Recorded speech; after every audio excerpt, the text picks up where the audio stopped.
Hoy, magbayad na kayo!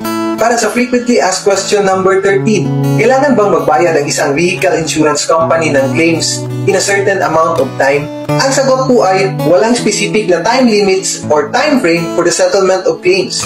Ang nakalagay lang sa Section 247 ng Insurance Code of the Philippines ay, no insurance company doing business in the Philippines shall refuse without just cause to pay or settle claims arising under coverage provided by its policies, nor shall any company engage in unfair claim settlement practices. So ano-ano po ba yung mga unfair claim settlement practices?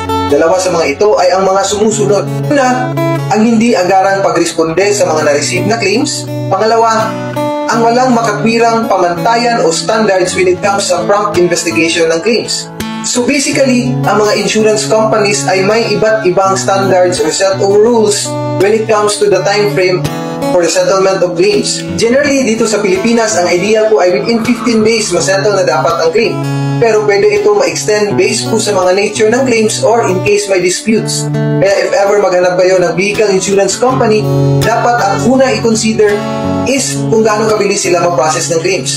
So for more questions or clarifications about this topic, please mag-iwan ng comments sa baba. Please like and follow us for more topics about vehicle insurance.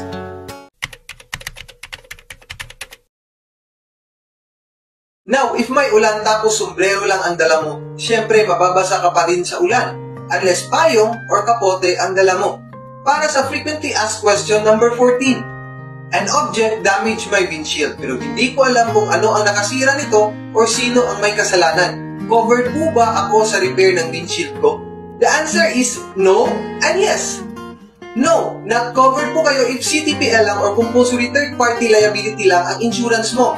Pero yes na yes if may comprehensive insurance package ka. Covered po ito under own damage coverage.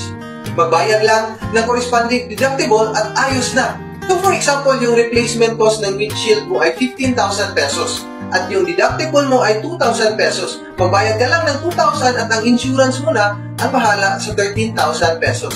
Ayos! So for more questions or clarifications about this topic, please mag-iwan ng comments sa baba. Please like and follow us for more topics about vehicle insurance.